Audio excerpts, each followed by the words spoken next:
Hello, Brubs. We're back with The Sorcerer's Apprentice by Heinz Ewers, translated by Ludwig Levison and illustrated by Mablon Blaine. Produced by the John Day Company from 1927. We're on chapter 7. I said I wasn't going to read out of the book, but I've changed my mind. And I'm going to, as I did in the previous broadcast. Chapter 7. I am a rose of Sharon and a lily of the valley, the song of songs. And there it is again. The drop. What's it called? The drop. I can't remember. The rough, blustering voice of the frontier guard called out in front of the house. Frank Braun stepped to the window. He saw Alois, or is it Alois? Alois Drenker, who led a vigorous horse by the bridle, push his broad body ahead. Across the saddle, like two old sacks, one on top of the other, lay the old beggar woman, Sibylla Madruzo. Hello, he called down. What's happened to her? Drenker waved his arm in greeting. Nothing, he answered. What should have happened to her? She is an old friend of mine, and always, when I come to the village in the evening, I lift her onto my horse, up there on the road. She gets down more comfortably that way, with her stiff bones. The farmhand and Teresa helped the old woman down from the horse. She nodded her head in thanks.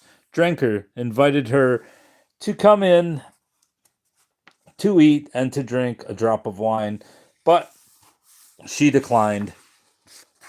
By a gesture and leaning on her short staff, crept painfully on into the village.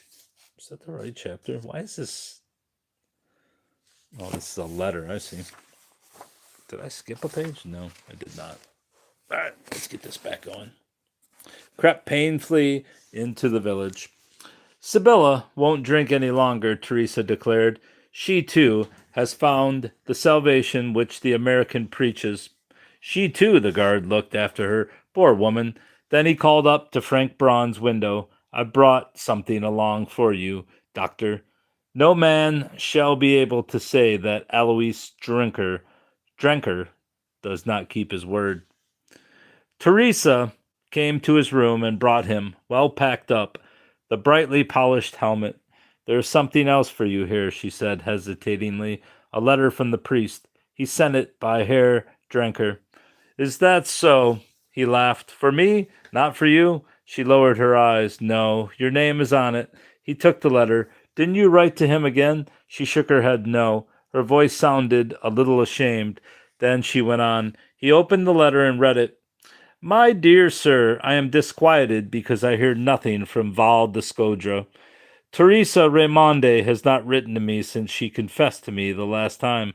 The girl has undoubtedly told you that she confessed to me, therefore you know that I am a sharer of your secret. I cannot, of course, my dear sir, speak to you as a priest, or as I do to my penitents, but let me speak to you to your heart as an old man who has nothing more to do in this world than to try, so far as his poor powers go, to lighten a little misery and to be the author of a little good.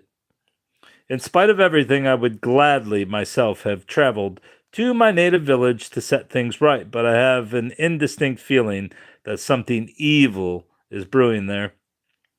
In addition, the bishop, to whom I expressed my wish once more, expressly forbade me to go. I am not to go there again until the congregation itself is ready to recall its shepherd. You know his principles. Now Teresa was my only faithful lamb in this valley of devil hunters. Pray God that Satan, whom they want to drive out, does not reverse the role and turn the hunters into his helpless prey. But Teresa has been taken from me by you. Nothing is further from my thoughts than to address reproaches to you. After all, you would only laugh at them. I have placed the whole matter into God's kindly hand, and you may believe me that my prayers rise to heaven as warmly for you as for my poor penitent. My fervent wish, and I have not had a more fervent one for many years, is this, that the highest may turn everything into good. It was I, you see, who sent you to Val Discodra, and so my guilt is scarcely a lesser one if anything were to happen. I really do not know what could happen, and I reproach myself and call myself a fool because I am so troubled with anxiety about nothing. It is only this gray, dim presentiment which does not release me and follows me day and night. And as you probably know, my dear sir, I am even more burdened by my share in the misfortune which, I trust, the merciful kindness of heaven will see fit to moderate. When I saw my poor penitent in such extreme torment at my feet, when I saw how her young soul was consuming itself in this fervent love for you, my dear sir, how everything in her cried out not to be deflected from that path which seemed to her the highest blessedness on earth. At that moment, as you well know, I did not thrust her back. When I calmly reflect today on what I did in that fateful moment, and I think of it 100 times a day, it would seem to me that I committed a heavy wrong against the poor child. Now she is free to lie in your arms, and it is I myself who gave her a blessing. And yes, when I recall that moment as it was, when imaginatively I reconstruct it, I am forced to believe that I would act over again as I did then. Thus my feelings toss me to and fro, and there seems no end to it all. To it all? What a weird phrasing. I recall too, my dear sir, our conversation when I talked to you of Val Discodra. Perhaps I took the remark which you threw out then far too seriously, or rather it appears much more serious now that my thoughts are involuntarily busy with it than it was ever meant to. I brood and reflect in vain as to what I really fear, what evil there is, after all, that you could institute in my native village. But it is in vain that I tell myself of the groundlessness of my fears, and that you will surely not play some trick on this baleful, on this poor deluded. All right, lost my place. Not play some trick on these poor deluded people of Val Discodra. I cannot become liberated from this baleful foreboding, and I have quite the same experience when I think of my penitent. To be quite sure, your relations to Teresa are not permissible, and are a horror before the Lord. You will forgive an old priest for falling at times, or is that failing? It looks like it says falling. It says falling at times into this manner of speaking. I know the world quite a little, and I know very well that one must not apply the same standard to all souls. Teresa loves you, and this love is the happiness of her life, perhaps the only one she will ever know. Hello, bros. Had I the right to rob her of this brief happiness, what was there for me to expect in that remote valley among the rough peasants of her home? A slow withering and death such as overtook her poor mother, and the accident that took you into the valley gave her a happiness which she will never forget, brief as it may be, and old as she may grow. No one, you may believe me, grudges her this happiness, as little as her father confessor. This is so true that I, a priest, have disregarded in that matter the demands of both religion and worldly morals, and I would consider myself rewarded if but for a moment I could have the assurance that it is really her happiness. But you see, my dear sir, the more I think and brood, the more I give myself up to this thought, the more this dim foreboding grows. I fight against it as well as I can, but the thought fastens itself ever more firmly in my brain that your presence in the valley will bring some evil to Teresa and to the village. Nothing has happened yet, but something frightful may indeed happen, and it is I who, in the last analysis, bear the guilt. Call me an old simpleton, if you will, say that I am growing childish in my old age. Perhaps you are right. Perhaps it is my years that suddenly affect me so, and cause me to see ghosts in the light of day. But whatever it may be, I want you to believe that I suffer under it. I have done everything to shake off these morbid thoughts, but I cannot. With ever renewed violence, they revive within me. And so I turn to you as to the only one who can help. I beg of you, pack your trunk, leave Val Discodra. Senseless as my request may seem to you, I beseech you to grant it. Even when I write this, the conviction seizes me with inescapable assurance. Something will happen, terrible for Val Discodra, terrible for Teresa, terrible likewise for you. I beg of you, on my knees, I beg of you, my dear sir, start. Then everything will be well, but start at once, at this very hour. Turn it that way. Frank Braun read no further. So you too are clairvoyant, Don Vincenzo, he thought, but really your prophecy is a bit cheap. A great misfortune that sounds like the oracle of a fortune teller.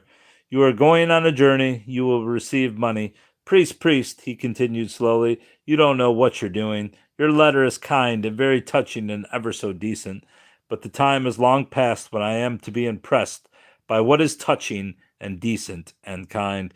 He put the letter in his pocket, then he went downstairs. The guard received him noisily. He sat at the table with the landlord while Teresa served the food. Proudly, he showed his new helmet and said that he would never in his life forget the night on which he had lost the old. Admiringly, he looked at Frank Braun. Yes, there is a fellow for you. Frank Braun was not in a mood to sing and drink. Drenker's phrases annoyed him, so that he changed the subject. I didn't know the old beggar woman was a friend of yours. The guard said, assuredly she is a friend. She's not as old as you think, a couple of years younger than myself, and at least 10 years younger than Raymonde. He repeated this thrice so that the landlord could understand him. The latter nodded affirmatively. She only looks old.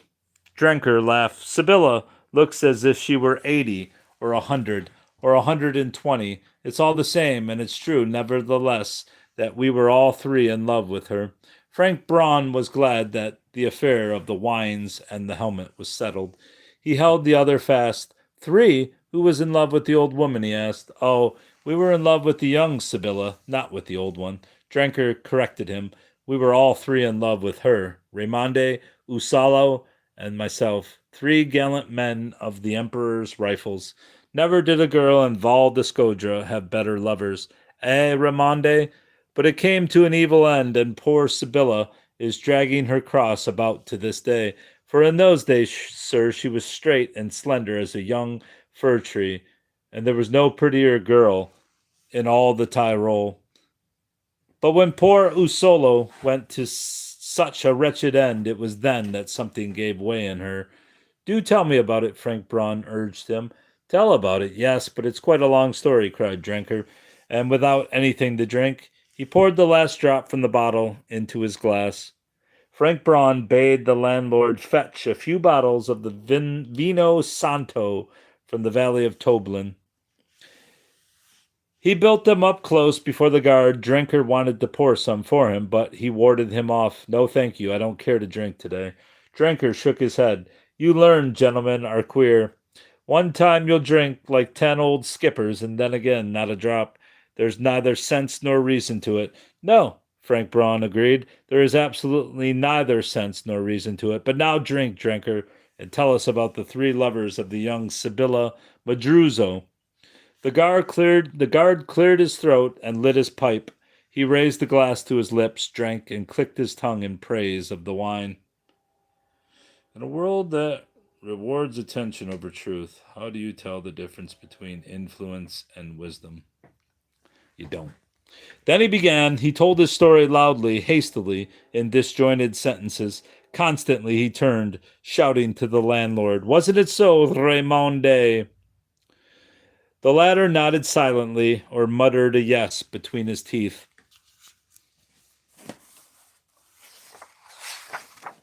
I suppose it's 30 years ago, said Alois Drenker.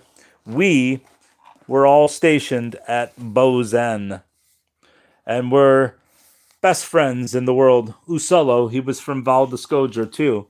Yonder, where the path leads up to the promontory, with the crosses, stood the house of his people. It has long fallen into ruin. Poor Usullo lives in the churchyard, and all his relatives are over in the Argentine. No one left of his kith and kin. Well, we three belonged to the Emperor's Rifles in Bozen. Usullo and I were sergeants, but Raimonde had just been promoted to be sergeant major. Old man? Very well. When those two were to furlough, they went home, and I went with them a couple of times, for you know I had no home. My poor mother found me in a ditch along the road, and the shock of my birth killed her. So I was pushed around and beaten among strangers, and I felt contented only when I joined the company. The Emperor's Rifle, they were my family, and a smart family too, weren't they, Raimonde? The devil take me if there's a better regiment in the whole world. As I told you, I came several times with my friends down to Val d'Escodra, once with Raimonde and twice with Usullo. Well, you can imagine how the people stared when we arrived. The whole village was in love with us, and we three were in love with Sibylla, and each did our best to please her. But none of us said anything, either to the others or to the girl. Each one considered, and each one determined upon a plan, but no one would out with it. We all wrote her letters, and she wrote to us too, but I must tell you, to all three together. And so one evening in winter, as we were sitting together in the canteen, Usullo said that he would resign and not re-enlist. I thought I'd have a stroke, and I asked him whether the devil had gone after him. Then it came out. He said that he was in love with Sibylla and wanted to marry her and live with her and cultivate his land in Val d'Escodra. He had already written his mother, for his father was dead, and she had agreed that he should take over the farm. Now, at his next furlough, he intended to talk to the girl. Then Raimonde broke loose. You needn't be ashamed, old man. It was so. For remember that in those days he hadn't yet met the beautiful Maria, the daughter of the schoolmaster in Brixen, who later became his wife and Teresa's mother. In those days his one thought was Sibylla, and always Sibylla. Well, wasn't it so, old fella? Therefore he went for Usullo, and said he shouldn't dare to think of the girl. It was he who must have her and no one else, and he was the older and a sergeant major, but I couldn't restrain myself any longer either. It didn't matter a bit, I said, whether one was older or younger, a sergeant major or not. I loved Sibylla too and wanted her, and didn't give a damn about these Italian fools. I cried out, and Raimonde roared, and Usullo howled, and before we had time to think, we were pulling each other's hair and beating each other so that it was great fun. A lieutenant intervened and disturbed our amusement. Then, in medium hard confinement, we all three had time to think over our love and our folly. When we came out, our excitement had cooled noticeably, and we realized that it was mighty stupid to quarrel about a girl that only one of us could have. So we determined to leave the choice to Sibylla herself. How noble of these guys. To arrange this to travel together to Val d'Escodra during our September furlough. In the meantime, it was agreed that none was to write to her separately, so we always wrote to her together and sent her a common present at Christmas and Easter.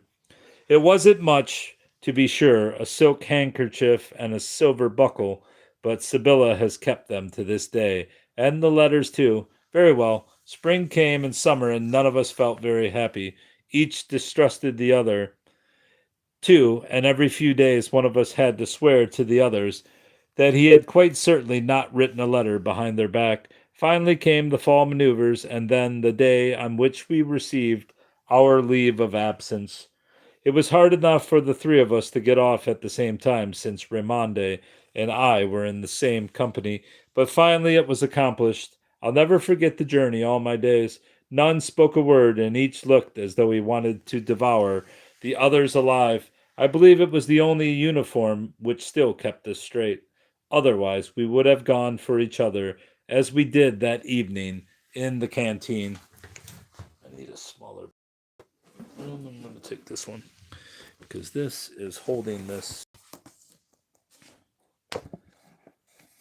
too high, and I don't like it. There we go. Now it's more flat. Oh, whoa. I also want to get rid of that. So let's do that. In those days, no stagecoach came to the valley, but had one come.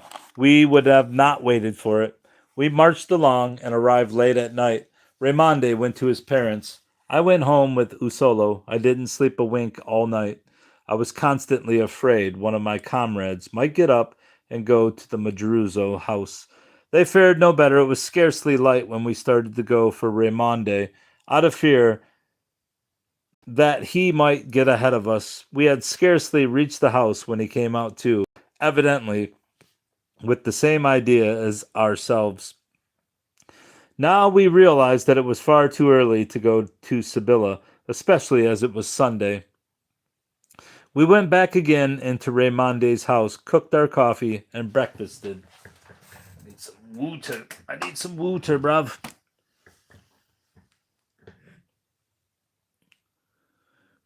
And breakfasted. Then Usolo stepped up to the mirror.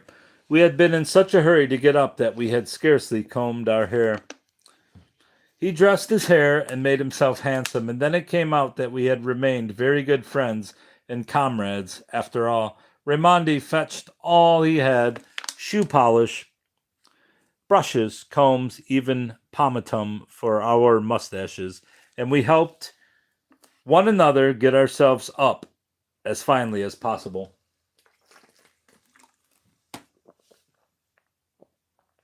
An emperor's rifle must be smart, mustn't he, Raimondi? So the time passed more quickly than we thought. Then Raimondi's parents came, and we had to drink coffee once more with them. Finally we stopped in the garden to cut a few roses for our caps, and then went on to the Madruzo house. And before we even got there, Usolo cried, "There she comes." And there, as a matter of fact, she stood before us in the garden of olives and laughed. She was in her Sunday best, and she was so neat and pretty that my very heart was glad, and yet it kept thumping so, and I felt so afraid that I scarcely dared to approach a step. But my two comrades fared no better, and stopped short too. Raimondi said, "Friends, I am the oldest." "Yes," said I, "you are that indeed, and yet—" But he whispered, "Keep still and listen to what I say. We have agreed that she is to have this one that she wants, but the other two are not to be his enemies on that account, but good friends as before." "Are you so sure of yourself?" I thought. But I was sure of myself too, for I believed with assurance that her laugh had been meant for me and not for the others. Therefore I said, "Your hand on it," and agreed. Usolo said nothing at all, but he too gave his hand in pledge. "Very well then," said Raimondi. "Forward march, and I'm going to speak first because I'm the oldest and a sergeant major." That didn't please me the least bit, but there was no time for more discussion, for he went ahead with long strides, and we had to keep up with him. We saluted with our hands to our caps, and Raimondi was about to begin a speech, but nothing came out. We stood before her silently and stared at her. Then the dark Sibylla laughed and stretched out her hands and asked how we were, and said how pleasant it was that we had all three come here on leave. She thanked us for the letters and the present, and said that she had plaited for each one of us a watch chain of her own hair. So we talked, but we really said nothing, and only Sibylla laughed and chattered, and we stood there like three country oafs and stared at her. I realized that all this was shameful for emperor's rifles, and nudged Raimondi that he should speak to her. But he acted as if he hadn't noticed anything. Then I whispered to Usolo, "You talk then." Usolo did talk, but what? He told her, stammering, where we had been at our maneuvers. Then I was going to speak, but it didn't work either. If only the others hadn't been there, I could have spoken easily enough. I felt that. On this fact I founded my plan. I told Sibylla that we three wanted to speak to each other privately for a moment. She laughed and was about to go home again at once, but I begged her to wait a little while, so she stepped aside. into the olive grove. Then I said to the other two that they were asses, and I another, that we were asses all three, and that we couldn't proceed in this way. I took 3 blades of grass and held them in my hand. Whoever drew the longest, he was to be permitted to speak to her first, and alone. To this the others agreed. The sergeant major tried first, then Usolo. He drew the longest blade. I had the shortest of all, and so my turn came last.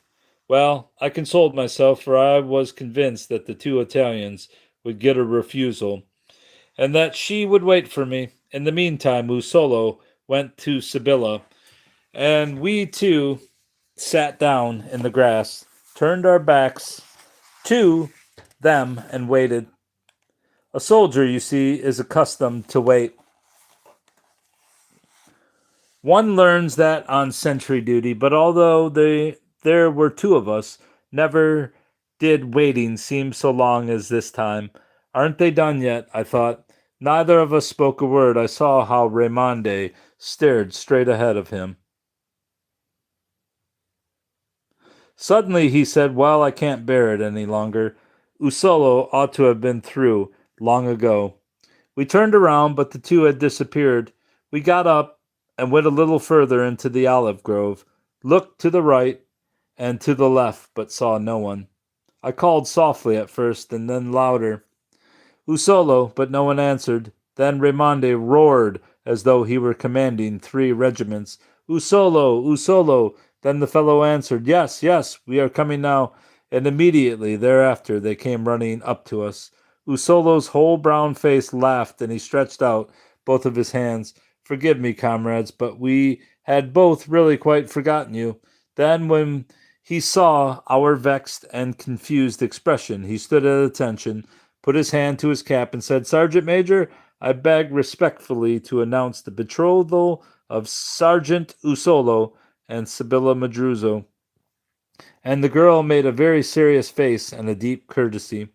Later I asked Sibylla which of us had the most stupid expression, Raimondi or I, but unfortunately she hadn't observed, and so will never be able to ascertain. But we both looked very foolish, you may be sure. Raimondi recovered himself first. He put his hand in his pocket and drew out a pretty purse set with silver, which he gave to Sibylla, and congratulated both. Then I, too, took out the earrings that I had bought for her and gave them to her as a bridal gift. Usolo struck his forehead and cried, Good heavens, and I forgot entirely to give her my present. Therewith he pulled out a pretty little watch, so we had all 3 secretly brought something for her, but it now profited Usolo alone. Poor fellow, if he had only known how brief his happiness would be. Then we left those 2 alone, and I went home with Raimondi. We were both a good bit cast down, and yet we both felt ease that, at least, the intolerable uncertainty was at an end.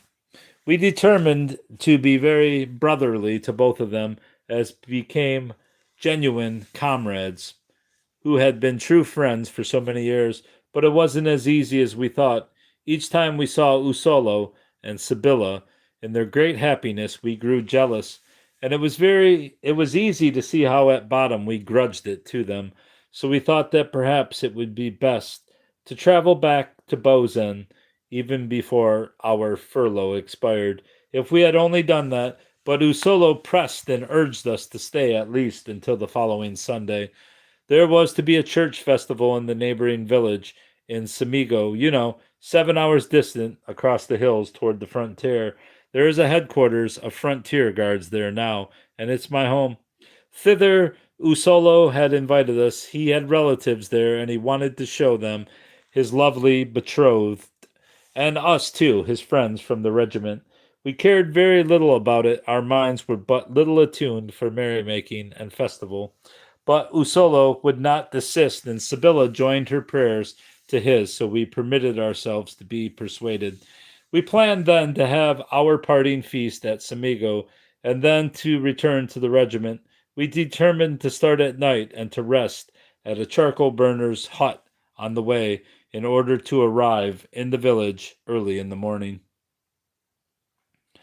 Now I must tell you that Usolo was fond of drinking, not that he was a drunkard, but he could stand very little, and even after a few glasses he grew very merry and sometimes unruly. And now in his delight as a man about to be married, and at home on leave among his old acquaintances and friends who invited him to take a glass with them, he was merry every evening, and noisy, and rowdy in the streets. Sibylla didn't like that in the least. She had known the evil of drink from her childhood on, for her father, old Carlo Madruzzo, had the most seasoned gullet in the village, and scarcely a day passed on which she didn't feel the drunken weight of his fists, so that it was no wonder that she should hate to see her betrothed's fondness for the bottle. She reproached him, and he promised her not to touch another glass. But in the evening he was drunk again. So it came about that Sibylla hated the wine which Usolo drank even more than that which flowed down her father's throat. The Saturday night on which we started, it was dark, and there was no star in the sky. Sibylla arranged it so that I walked with her, while Usolo and the sergeant major preceded us by a few paces. Raimondi and Sibylla carried lanterns. Her betrothed dragged a heavy basket in which he had laid upon fresh foliage the fishes which he had caught in the lake that evening, and wanted to take to his uncle in Semigo. I carried the knapsack which Usolo had packed too. There was bread in it, ham and sausage, and in addition 5 bottles of good wine. When at the end of half an hour we came to a spring, she stopped and asked me to give her the knapsack. She waited a little until she thought the other two far enough away, and then took out the bottles and opened them. She asked me whether I wanted to drink once more, and I took a few hearty draughts. Then she poured out the wine, one bottle after another. I wanted to prevent her, but she laughed and said that for this one night I might easily do without wine, since there would be enough of it tomorrow at Semigo.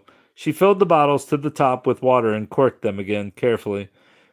We were both amused at the thought of Usolo's expression when he would discover that his wine had turned into water. We went ahead vigorously and soon caught up with the others. We shouted our soldier songs, and between them the lovely Sibylla sang. Thus the hours passed. Usolo proposed several times that we should drink a glass of wine, but I would not hand out the wine, and I told him he must wait till we reached our resting place in the charcoal burner's cottage. We had marched off at 9 o'clock and could comfortably have reached the cottage by 3 o'clock in the morning. There we wanted to take some refreshments and lie down for a while. We had our great coats, and for Sibylla there was a warm cover which Raimondi carried. Then we intended for a couple of hours to climb down the last bit of the way into the Semigo Valley. It was cold enough on the road, and Usolo put his great coat about the girl, but we were all merry and in high spirits. And as we marched along thus, either one behind the other, or arm in arm, wherever the path grew broader, it seemed to us, though this lovely rose did not belong to Usolo alone, but was the common property of us 3 comrades of the Emperor's rifles. 1 o'clock had passed when we went through the ravine of the Boazol. Raimondi walked first with the lantern, I behind him. Then came Sibylla, and Usolo brought up the rear. Suddenly I heard him curse. He had slipped and lay on the stones, but he jumped up again at once. I turned and looked toward him. Sibylla's lantern shed sufficient light on him. "The damned beast!" he cried, and I saw by the light of the lantern that he was holding a little snake in his hand. He grasped it by the tail and shattered its head against the rock. "Did it bite you?" the girl asked anxiously. He laughed and said that all events he had noticed nothing. At all events he had noticed nothing.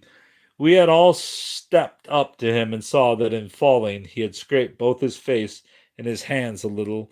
Sibylla dusted him with her kerchief.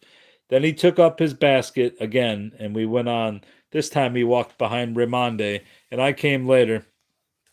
But scarcely had 5 minutes passed when Usolo stopped with chattering teeth. He was shaking with cold and begged Raimondi to lend him his great coat. He put it on and in addition wrapped the cover, which was meant for Sibylla, about his shoulders, but he was still freezing cold. I called out to him to walk ahead vigorously, and he did so. After a while, I saw how he was supporting himself with his hand against the rock. It was as though he were drunk, but he said nothing, and so I was silent too in order not to frighten the girl. Thus we walked for a space. Then a dizziness came over him again. He stumbled and would have fallen flat had not Ramonde supported him.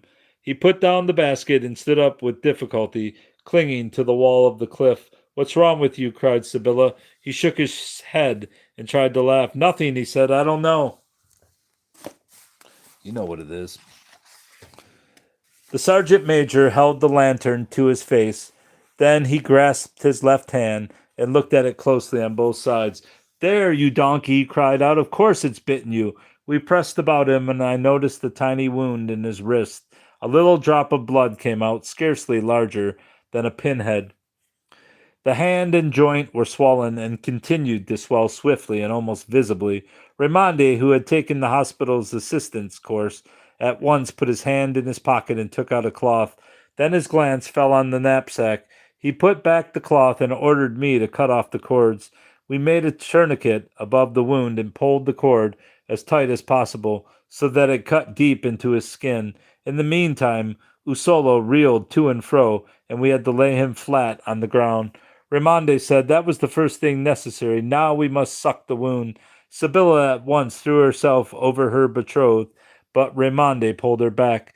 He threw the light into her face and then pushed her away. She had a little break in her lip, he said, and might easily poison herself too.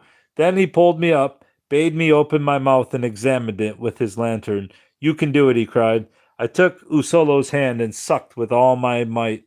The saliva ran in my mouth, and when I spat it out, it seemed as though I were tasting the poison on my tongue. But it was probably only imagination. I continued until Raimondi tore me away. "Now we must drink," he said, "and the more the better. All we have. That keeps up the activity of the heart." He reached into the knapsack and uncorked the first bottle. I heard Sibylla give a low cry as she clung tightly to my arm. She stammered softly, "Oh, Madonna, Madonna," and I understood and I realized that she was praying to the Mother of God and beseeching her to perform a miracle. I was so frightened and confused that I prayed with her, and even today I know that, at that moment, I really entertained the hope of the water changing back into wine.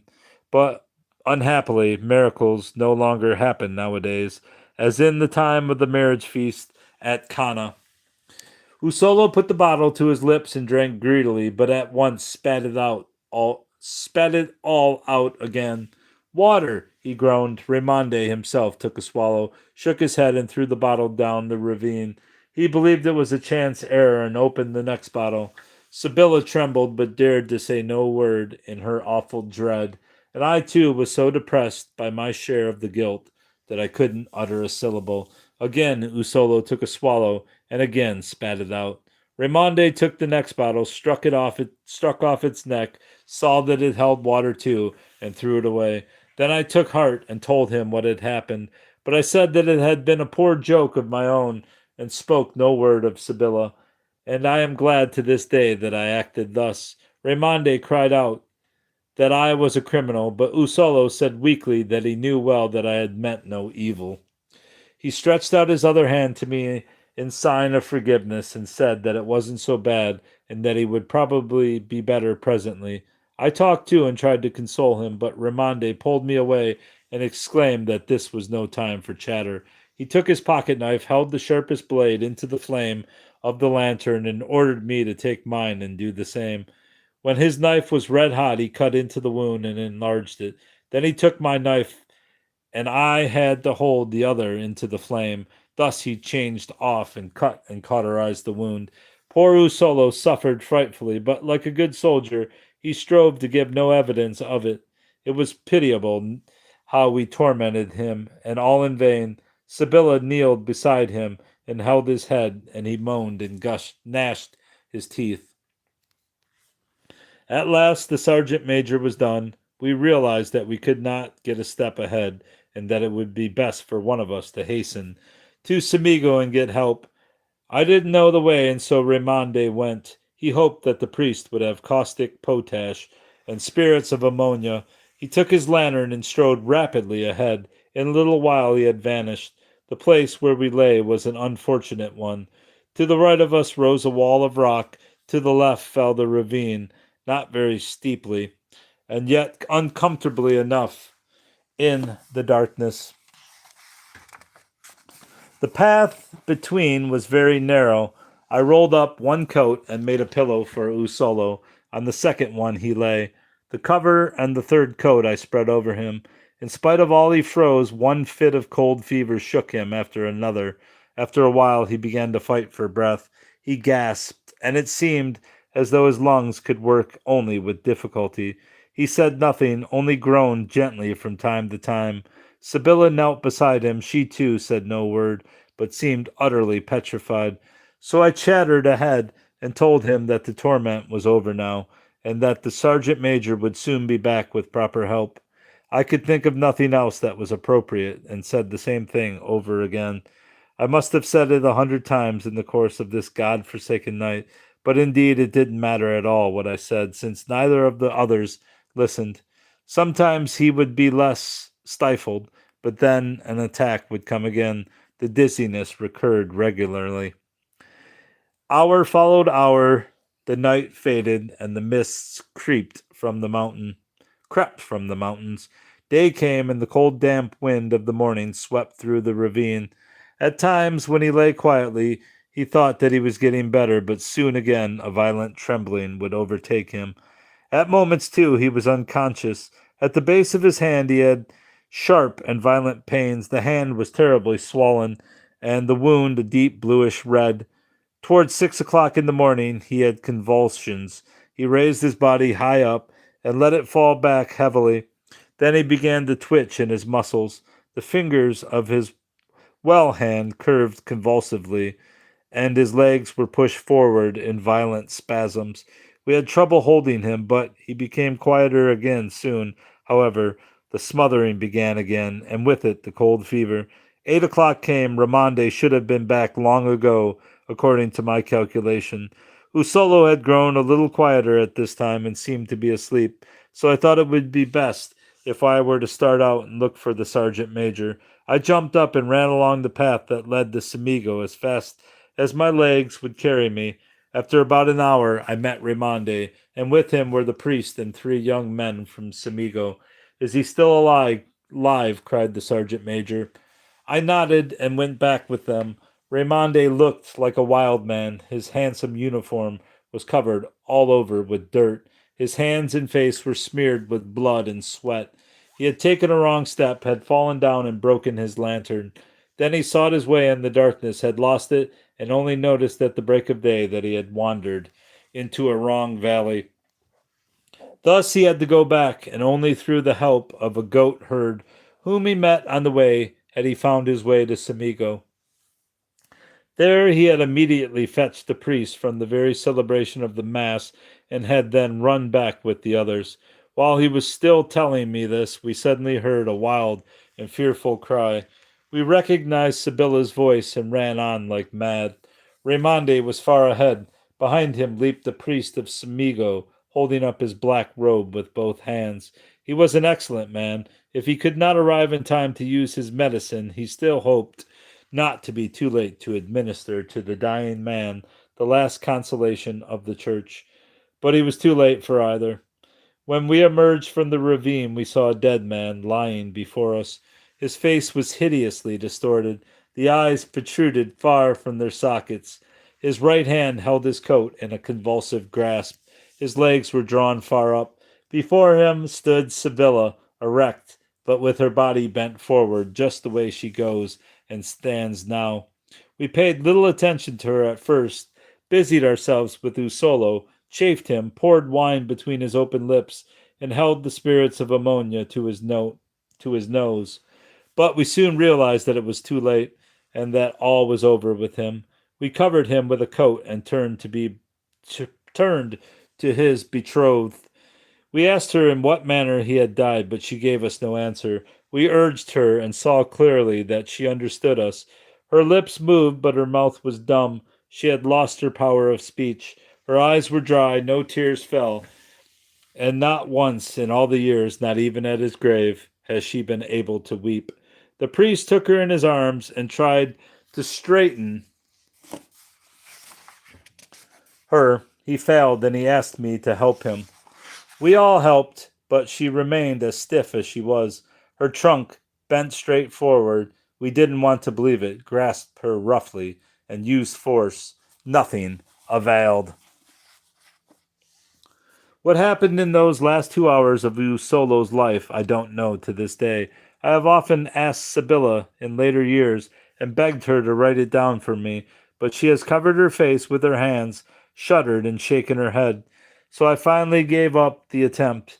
It must have been terrible. One could read that in her face. Her features were distorted and fixed as though she had seen hell open, and this expression of terror did not disappear but remained only as the years passed, as her face became wrinkled and dark, and as she aged before her time did this expression gradually fade. Today there is little trace of it left, but this terrible convulsive cramp. We'll read that again. But the terrible convulsive cramp that crippled her did not yield, nor did she ever speak again. We made litters and carried her and Usolo to Samigo. There he lies buried. That is the story of the beautiful Sibylla and her poor betrothed. The guard took a deep breath and drank 3 large glassfuls of wine to conceal his emotion. Frank Braun asked, and was no attempt made to cure her? No attempt, laughed Dranker. We did everything we could, Ramonde and I. When we carried her back to her native village, her old man was drunk as usual. He shouted and scolded, and would have liked to beat her in his blind rage. So Usolo's mother took her in. Later we drove her to the city, but the physician said that he could not help her, and that she would have to be taken to Innsbruck. There she lay in the hospital for years. They tormented her thoroughly with all kinds of methods, and experimented around with her, but there was nothing to be done. And finally they sent her back home again, as crooked and stiff as ever. In the meantime, her father died, drowned in the lake, when he was thoroughly drunk again. Her inheritance consisted of debts. She continued to live with Usolo's mother, and still clings to the ruined hut, although the old woman has been dead a long time. She doesn't need much, of course, and she gets a few kreuzers by begging on the road when the stage passes. She has become a crippled, ugly old beggar woman, but as long as Alois Drenker lives, he will be kind to her. Teresa said Father is good to her too. He always sends her milk and all the remnants of food. But the guard was indignant. Nonsense, he cried. It's you who do it, and not your father. And he wouldn't even let you if he weren't ashamed before me. I knew that very well. Your father has become a miser in his old age, as all peasants do in these lousy Italian villages. Raimondi spat thoughtfully, but he did not answer. He pointed to the empty bottle, and when Frank Braun nodded, he got up quietly to fetch new ones. The girl asked quickly, Are you going to stay overnight, Herr Drenker? Shall I make up a bed for you? No, said the guard. I must start again for the city at once. Only my horse must be fed and have a rest. He turned to Frank Braun. Doctor, shall I take Don Vincenzo an answer from you? The German considered for a moment. Then he sent the girl up for paper. He sat down at a table by the window, and wrote to the priest.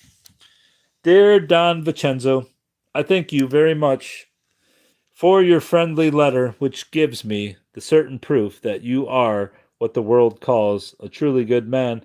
But then I really know that long ago. But then I really knew that long ago, and I regret all the more my inability to accede to your wish. Forgive me if your uncertain presentiment seems to be clearer to me even than to yourself. You fear that I may, here in Val d'Escodre, play Providence in a manner that seems to you thoroughly out of harmony with the best interests of your native village. You are no longer content, Don Vincenzo, to place whatever happens calmly into the hands of God, but you fear that I may irreverently interfere with the trade of the Almighty. Isn't it so, your reverence? Very well. I will not deny that I have some such impulse, especially now since you have called my attention to it again in so kind a way. God is, after all, what the heathen and the unbelievers call faith, so that if one plays the part of faith, one plays the part of God. Perhaps it is impious and unchristian, the assumption of this part. But you will, but you will have to grant that it is assuredly the highest part that man can play at all. And if here, though I am not certain that it is so, an opportunity for this noble activity does present itself, for what reason should I reject it? Life is not so rich that we dare despise such small good as chance sends us. And so I will stay here for the present, and I am tempted to wish, your reverence, that your presentiments may prove correct. My vision, to be sure, is less optimistic or pessimistic, if you prefer, than yours. Don Vincenzo, I believe that, unfortunately, anything that is likely to happen will be very insignificant and humble and absurd and not at all terrible in its nature, pardon. What the hell is this? Oh my god.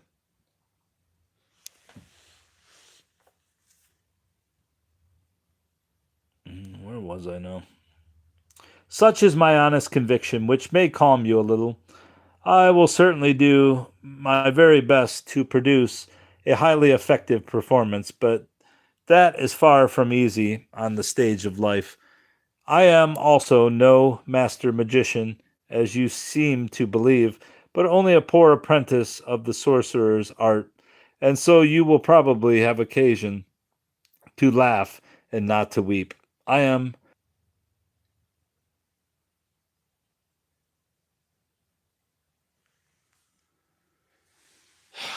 the stupid connection. I am, dear Don Vincenzo, yours very faithfully, Frank Braun. He beckoned Teresa to the table, then he folded the letter, gave her a pen, and showed her the fourth page, which was blank.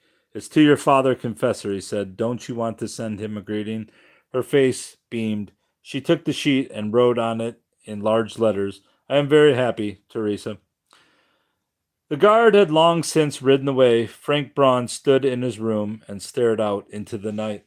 A storm had come up, and the waters of the circular lake seethed as in a kettle. In long waves, these waters beat against the walls of rock and rose high as though they wanted to get out of this hole, in which they were imprisoned for all eternity. But there was no flight. The cliffs held them in that hard ring and laughed aloud over these powerless rebels. Frank Braun closed the window and sat down at his table. It was late enough, and he felt that he would not be able to work any more tonight, but he was in no mood to go to bed. So he sat there idly, gazing absent-mindedly at his books and listening to the howling and the roaring of the rain, its clatter and hiss and resonant thunder. He took the priest's letter and read it once more. Softly he murmured to himself, something will happen terrible for Val Discodra, terrible for Teresa, terrible likewise for you. He repeated the words twice, thrice. He spoke them slowly, thoughtfully, almost caressingly. Then he held the letter over the lamp. The flame caught it at once. He strewed the ashes into the waste paper basket. Suddenly it seemed to him as if heard, I'm guessing it means as if he heard, someone at the doorknob. He listened and asked, Teresa, but there was no answer. The wind raved and tugged at the shutters and the windows, whistled through the room and rattled the door. Frank Braun had the feeling that something stood outside that wanted to get in. Let it come, he thought. I am ready. What the hell is this? Is this some kind of fucking bot? Then he shook off the thought and laughed. He opened the book and turned the pages. But again, and now clearly, he heard a noise from the direction of the door. Once again, he called the girl's name and then went into the middle of the room.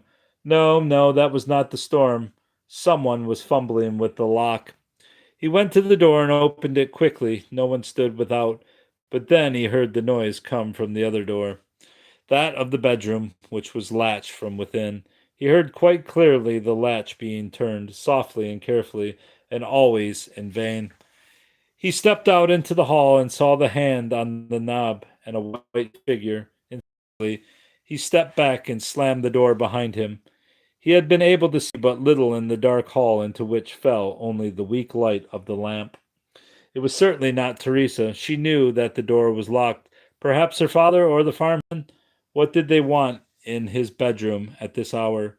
He went to the table and took his Browning revolver out of the drawer. He convinced himself that the barrel was full and released the safety catch. Then he turned to the door again, but before he had taken a step, the knob moved and the door opened wide. The full light fell upon the intruder. It was Peter Nasclair. He had on a dirty shirt, soaked through by the rain. Askew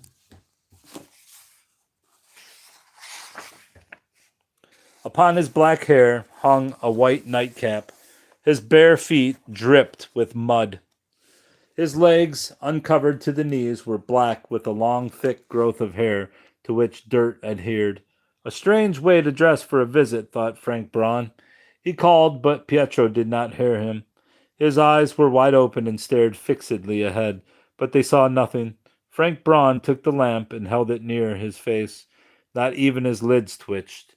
He groped along as if in deepest darkness, touched the wall, and groped further. Suddenly he stood still. He seemed to be recollecting, and his forehead became furrowed. Then he turned around, felt his way slowly back to the door, and went out. The German followed him, his lamp in his left hand, his revolver in his right. He saw how Pietro crept to the stairs, groped his way down, and stepped into the guest room below. Swiftly he went after him and entered at the same time. The American crept past the long bench and felt the chimney mantle. Obviously he was looking for something. Finally he found the cupboard of household utensils, stirred about in it, and drew forth a long pointed butcher's knife. He tested the blade with his thumb, and a broad grin glided over his face. He grasped the handle firmly in his right hand and carefully reascended the stairs. This time he went directly through the open door of the sitting room.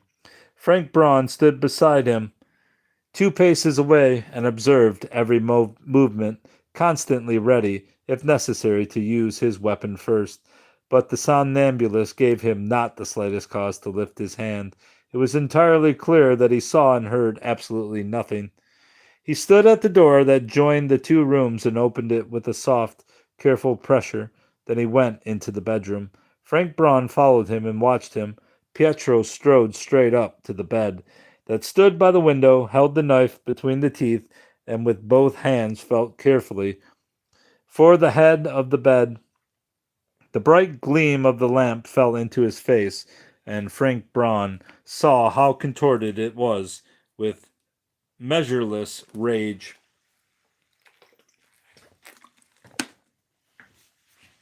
Finally, he seemed sure of himself. He grasped the pillow with his left hand, took the knife, and thrust out with the strength of madness. Once again he lifted the knife high, and once again he gave a thrust. Then he wiped his eyes with his hand as though the blood had spurted into his face. And again he buried the knife up to the hilt in the pillow. A smile of profound inner satisfaction settled on his lips. He took a few deep breaths and then let the knife fall. With quiet, almost firm steps he went toward the door. Frank Braun let him pass and followed him again, through the room and down the stairs. He saw the somnambulist open the house door and carefully close it behind him again. The rain beat in his face, but he did not observe it. Slowly he strode through the soaked lanes toward his house.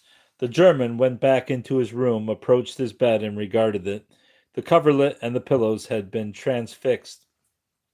The thrust had gone deep into the mattress. It is probably better for both of us that I was not lying here, he said, and only now a silent fear grasped him. His hands trembled, and quickly he had to set the lamp down again. Slowly he undressed and went to bed. Is that the devil's plaything? What's he doing? Playing a flute? Who is this fucking psychopath who's just pushing hearts?